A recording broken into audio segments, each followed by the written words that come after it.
Hello my dear students, I hope you all are fine. Today in this video, let's continue our exercise of chapter Motion and Measurement of Distance. This chapter is in physics. In the last video lecture, we completed the summary of the chapter. We understood the types of motion such as rectilinear motion, curvilinear motion, circular motion, periodic motion and oscillatory motion.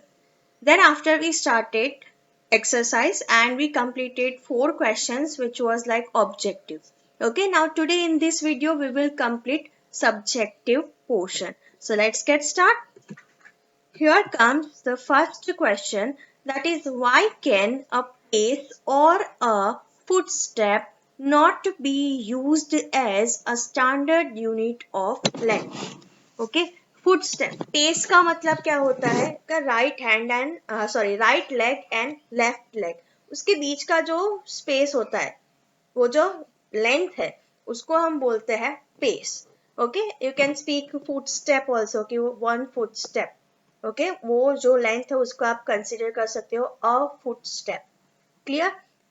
सो हम foot step को standard unit of length क्यों नहीं कर सकते क्यों हमने metre ही लिया as a standard unit of length so answer is very simple कि suppose for example your room is having length of approximately 12 footstep according to you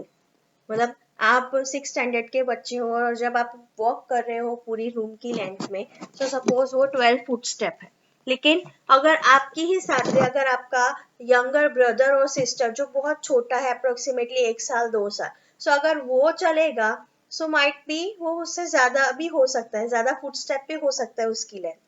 या फिर आपसे एल्डर पर्सन मतलब आपके पेरेंट पे से अगर कोई वॉक कर रहा है सो माइट बी पॉसिबल कि 12 की जगह पे 10 भी हो सकता है 8 भी हो सकता है right so it is, you can see that it is changing from person to person so this is the main reason that why we are not using the footstep as a standard unit of length suppose हमें कहीं जाना हो like from Bharuch to Baroda हम लोग through the way हम लोग चल के जाते हैं तो क्या हम लोग कंटिन्यूअस उसको मेजर कर पाएंगे फुट स्टेप को चलो मेजर कर भी लिया लेकिन वो अगर आप उसको दूसरी बार मेजर करोगे तो माइट भी आपके ही रीडिंग के साथ सपोज अगर थोड़ा सा चेंज भी आए मतलब सपोज अगर फॉर एग्जाम्पल 5,000 फुट अब जब जब चलो तब जाके सपोज अगर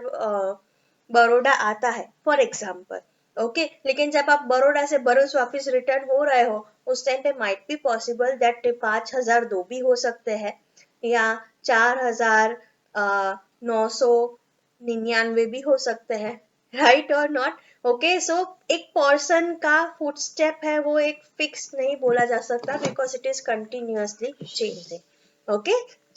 this is the first thing ये आंसर का डिस्कशन था अब हम सीखेंगे कि आंसर लिखा कैसे जाता है so as I told you in the previous chapters also that हमेशा जब आप क्वेश्चन लिखो क्वेश्चन के answers when it is of long answers you must have to write in a point wise manner आपको हमेशा पॉइंट वाइज लिखना है because ये साइंस है तो उसमें हर एक चीजें लॉजिकली पॉइंट वाइज मेंशन होती है ओके लैंग्वेज में हम लोग पैराग्राफ लिख सकते हैं लेकिन in science you must have to write in points so the length of pace or a footstep varies from person to person okay and hence footstep or a pace is not a constant quantity and cannot be used as a standard unit of length okay so you see over यार हमने discussion किया वही चीज हमने इसमें लिखी है कि it is continuously changing from person to person okay so आप लोगों को एक जो क्वांटिटी मिलनी चाहिए फिक्स क्वांटिटी मिलनी चाहिए वो पॉसिबल नहीं है and due to that reason a pace or a footstep not be used as a standard unit of length तो फिर standard unit of length क्या है what is the unit of standard what is the unit of length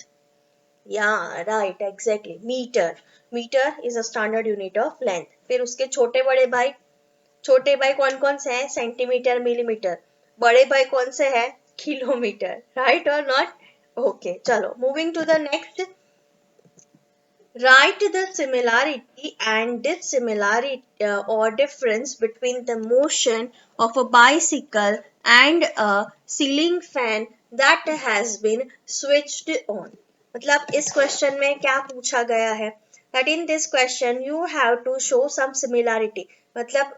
common चीज बतानी है किन में दिखानी है बाइसिकल के व्हील में एंड जो सीलिंग फैन का जो सीलिंग फैन होता है अगर वो ऑन हो सो उसके साथ इन दोनों को आपको कंपेयर करके उन दोनों में से एक कॉमन चीज दिखानी है एंड एक डिफरेंस दिखाना है ओके सो कॉमन चीज क्या हो सकती है between the switch on fan and bicycle wheel जो भी मोशन में आपकी बाइसिकल है वो या एग्जैक्टली राइट अब देख रहे हो कि दोनों के जो दोनों का जो मोशन है वो सर्कुलर पाथ में हो रहा है so the common thing is that it is in a circular motion okay so let's see answer देखो ऐसे ही लिखना है ये क्वेश्चन आपको 2 मार्क्स में पूछा जा सकता है ओके सो 1 मार्क सिमिलैरिटी का होगा एंड 1 मार्क है वो डिफरेंस का होगा सो फर्स्ट आप सिमिलैरिटी मेंशन करके उसकी सिमिलैरिटी बता सकते हो that both ceiling fan and the wheel of a bicycle show circular motion मतलब दोनों सर्कुलर मोशन में है एंड दूसरी चीज हो सकती है कि फिक्स एट अ पॉइंट आपको पता है कि आपकी बाइसिकल का जो एक व्हील है वो लोकेटेड है फिक्स्ड है okay and due to that reason it can perform easily circular motions I can say that rotatory motion okay and आपका फैन है उसकी वो भी सीलिंग फैन के साथ एकदम फिक्स पॉइंट पे अटैच्ड है and due to that reason it can able to perform rotational motion okay so ये चीज कॉमन है पहला कि दोनों फिक्स पॉइंट के साथ अटैच्ड है एंड दूसरी चीज है कि वो सर्कुलर मोशन है वो परफॉर्म कर सकते हैं due to that reason okay अब से डिफरेंस देख लेते हैं डिफरेंस में क्या पॉसिबिलिटी है मैडम फैन मूव करता फैन अपनी जगह पे ही सर्कुलर मोशन कर रहा है एंड बाइसिकल मूव कर सकती है क्या हम इसको डिफरेंस कंसीडर कर सकते हैं हाँ डेफिनेटली हम उसको कंसीडर कर सकते हैं okay that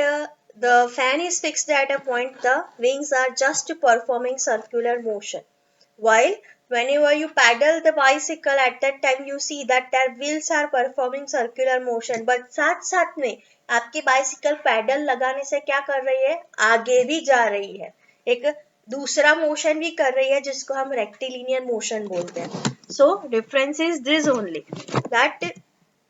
bicycle shows rectilinear motion while ceiling fan does not ceiling fan सिर्फ circular motion कर रहा है while bicycle can perform both that is circular and rectilinear motion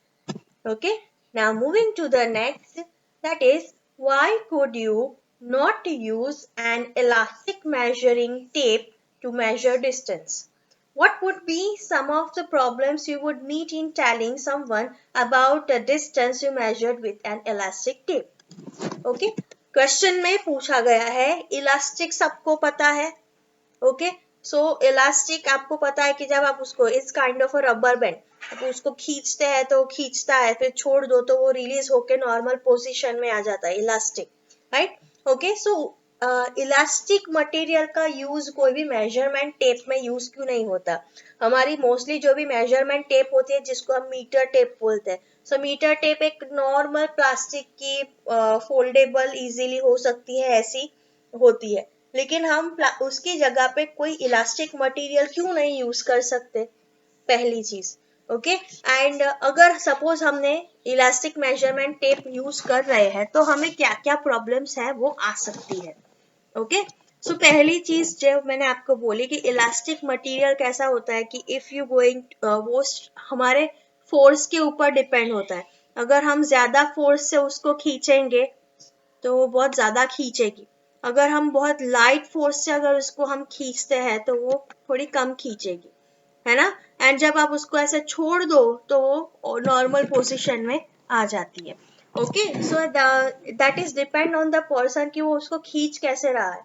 सो उसकी वजह से क्या होगा कि आपको प्रॉपर आंसर नहीं मिलेगा ओके दूसरी चीज की उसके ऊपर सपोज हमने नॉर्मल रूलर जैसे मार्क दिए हुए हैं 1 centimetre 2 centimetre like wise okay जब आप उसको स्ट्रेच करोगे तो आपको पता है ना व्हाट विल हैपन, दैट वो जो 1 सेंटीमीटर से 2 सेंटीमीटर का वो भी खींचेगा और वो फिर एग्जैक्टली क्या प्रॉपर डिवीजन कर पाएगा, वो डिविजन्स करेक्ट होंगे नहीं होंगे. Okay, so that's why we are not using. Here comes the answer that an elastic tape is flexible and can be stretched. जैसे मैंने बोला, it is depend on our strength कि हम उसको कितने strength से उसको खींच रहे हैं, वो उसके अकॉर्डिंग खींचती है. ओके एंड जब आप उसको छोड़ दो तो वो नॉर्मल हो जाती है, ओरिजिनल पोजिशन में आ जाती है. सो उसकी वजह से क्या होगा कि it will give different reading for the same length major. Suppose मेरे पास एक बुक है, उसकी जो लेंथ है वो सपोज 10 सेंटीमीटर है. ओके 10 सेंटीमीटर लेंथ वाली एक बुक मेरे पास है. अगर मैं उसको इलास्टिक टेप से मेजर करूंगी, ओके सपोज अभी मैं बहुत कम, बिल्कुल फोर्स मतलब लाइक बिल्कुल उसको ऊपर स्ट्रेस नहीं दे रही हूँ और उसको जस्ट नॉर्मली मेजर कर रही हूँ, सो माइट बी पॉसिबल कि वो 10 सेंटीमीटर दिखा है. अब मैं उसको थोड़ा खींच के मेजर कर रही हूँ, सो माइट बी पॉसिबल कि वो थोड़ा 8 या 9 दिखा सकता है. और कंप्लीटली खींच के मैं अगर उसको मेजर करूँ, सो माइट बी वो 6 और 7 सेंटीमीटर. तो आप पता एक ही बुक है जिसकी लेंथ एक्चुअल 10 सेंटीमीटर है, आपको 3 अलग अलग रीडिंग मिली because of the stretching. Okay, so you get it what I want to say. Okay, that's why we are not using the elastic material for making the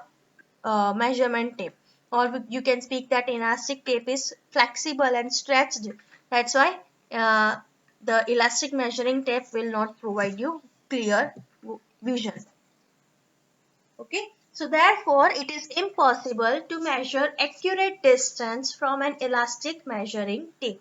Okay, समझ में आ गया, वो जहाँ पे सूट होती है वहां पे सूट होती है, उसको मेजरमेंट में हम लोग नहीं इंक्लूड कर सकते बिकॉज वो हमेशा आपको गलत आंसर प्रोवाइड करेगी. Moving to the next is while measuring the length of a knitting needle पता है आपको, जो ऊन होता है जिसको हम वूल बोलते हैं, फाइबर टू फैब्रिक में पढ़ चुके हैं. सो जो ऊन होता है उसको नीटिंग मतलब क्या, उसमें सिर्फ एक ही यार्न यूज होता है और उसको अगर आप ट्विस्ट एंड टर्न करो तो आपको एक प्रॉपर फैब्रिक का फॉर्म है वो मिलता है by performing the knotting process. Okay so वो प्रोसेस को हम नीटिंग बोलते हैं. अब नीटिंग नीडल जो होती है वो बहुत लंबी होती है, हमारे नॉर्मल सुई धागे जैसी नहीं होती है. ओके सो वो थोड़ी लंबी होती है. तो जब हम उसको मेजर कर रहे हैं तो आप कहाँ से शुरू कर रहे हो, 3 सेंटीमीटर से शुरू कर रहे हो एंड दूसरा एंड है वो कहाँ पे कंप्लीट हो रहा है, 33.1 सेंटीमीटर पे कंप्लीट हो रहा है. तो हमें मेजर करना है कि उसकी एक्चुअल लेंथ कितनी होगी. मैंने आपको मेजरमेंट करना सिखाया है कि हमेशा हमें मेजरमेंट कहाँ से शुरू करना चाहिए, स्टार्ट फ्रॉम 0. ओके एंड फिर अप टू द एंड, फिर जो भी आपको फाइनल पॉइंट मिले -0 करो, जो आंसर होगा वो उसकी वैल्यू होगी. But in some cases for example अगर 0 अवेलेबल नहीं है, टूटा हुआ है उतना पोर्शन, तो आप कहाँ से शुरू कर सकते हो, जो एक प्रॉपर क्लियर हो. सपोज अगर 2 सेंटीमीटर क्लियर है तो आप 2 सेंटीमीटर या 3 सेंटीमीटर से शुरू करो, उसको एज ए इनिशियल पॉइंट लो और वो एंड होता है सपोज 33 पे. तो आपको क्या करना है, लास्ट पॉइंट मतलब लास्ट एंडिंग पॉइंट है उसमें से जो इनिशियल पॉइंट अगर आप उसको उसमें से सब्ट्रैक्ट कर दो तो आपको एक्चुअल नीडल की लेंथ है वो पता चलती है. सो ये मेजरमेंट का रूल है. सो हम देखते हैं कि भाई कैसे होता है. ये हमारी 50 सेंटीमीटर की रूलर है. ओके ये थोड़ी यूनिक है क्योंकि यहाँ पे ऐसे मेंशन किया है 1 to 10, फिर 11 की जगह पे ये लोग 10 लिख रहे हैं. तो 11, 12, 13, 14 up to 20, up to 30, up to 40 and up to 50. Okay so हम क्वेश्चन में दिया गया है कि हम स्टार्ट कर रहे हैं ये पॉइंट से. सो हमने यहाँ से शुरुआत की है, दैट इज 3 सेंटीमीटर. नीडल को एक्सटेंड कर मतलब नीडल को जब रखा, सो नीडल एंड होती है अप्रोक्सीमेटली यहाँ पे, दैट इज 33.1 सेंटीमीटर. और शुरू कहाँ से किया था, 3 से शुरू किया था. ओके सो ये हमारा क्या है, स्टार्टिंग पॉइंट और शुड आई से इनिशियल पॉइंट, और ये आपका क्या है, एंडिंग पॉइंट। ओके, सो अब हमें मेजर करना है कि नीडल की एक्चुअल लेंथ कितनी है। So what we will do, we will do 30, we will do subtraction. Ending point में से अगर इनिशियल पॉइंट निकाल दे तो जो आपको मिलेगा, ये पूरा जो मिलेगा उसको हम बोलेंगे नीडल की लेंथ। तो हम चलो माइनस करते हैं 33.1 माइनस, यहाँ पे चलो माइनस करते हैं, माइनस 3.0 सेंटीमीटर। अभी मैं सेंटीमीटर नहीं लिख रही हूँ, आपको लिखना है। ओके, सो 1 माइनस 0 कितना होता है, यस 1। ओके, पॉइंट 3 माइनस 3 कितना होता है, या 0। एंड ये यहाँ पे मैं अगर 0 काउंट करूँ तो 3 माइनस 0 कितना आएगा, 3। So answer should be 30.1 centimetre. Needle की लेंथ कितनी हुई, 30.1 सेंटीमीटर। सो लाइक दिस है, आपको आना चाहिए। हमेशा वो 0 से हम स्टार्ट करते हैं, इसलिए हम लोग जो भी रीडिंग आते हैं उसको डायरेक्टली ले लेते हैं कि चलो भाई 30 सेंटीमीटर या 15 सेंटीमीटर। लेकिन अगर हम लोग ऐसे पॉइंट से स्टार्ट, 0 से स्टार्ट नहीं कर रहे, उस टाइम पे हमें हमेशा काउंट करना है कि भाई जो पॉइंट से शुरू किया है वहां से एंडिंग, फिर एंडिंग पॉइंट पे से सब्ट्रैक्शन करना है इनिशियल पॉइंट का। ओके, तभी आपको एक्चुअल लेंथ है वो मिलेगी। Okay, so over here it is written the actual count of length of needle starts from 3.0 centimeter instead of 0 centimeter. So thus the actual length is 33.1 minus 3.0 is equal to 30.1 centimeter. ये question आपको 1 mark में पूछा जा सकता है, because उसमें आपको ज्यादा कुछ लिखना नहीं है, just you have to do subtraction and write the actual length. Understood? So I hope you understood all the questions that we discussed. Yet beta 2 questions are left which is related with the sum. Okay, उसमें हमें sum perform करना है, हमें conversion करना है। So उसके लिए I would like to suggest you that please practice the conversion. आपको याद होना चाहिए कि मीटर से सेंटीमीटर में कन्वर्ट करना है तो what operation and what exactly multiplication और division will happen. Okay, multiply by 10 होगा या divide by 10 होगा या 1000 होगा, कितना होगा, okay, उसकी प्रैक्टिस करो। उसके बाद हम लोग कल है वो ये दोनों क्वेश्चंस को सॉर्ट आउट करेंगे। Okay, and also tomorrow I am going to give you a small worksheet that you have to do in your last page of your CW. Okay, और आपको उसको सॉर्ट आउट करना है। Okay, till तो मैं वापस कल आऊंगी। Till then just keep smiling, have a nice day, bye bye.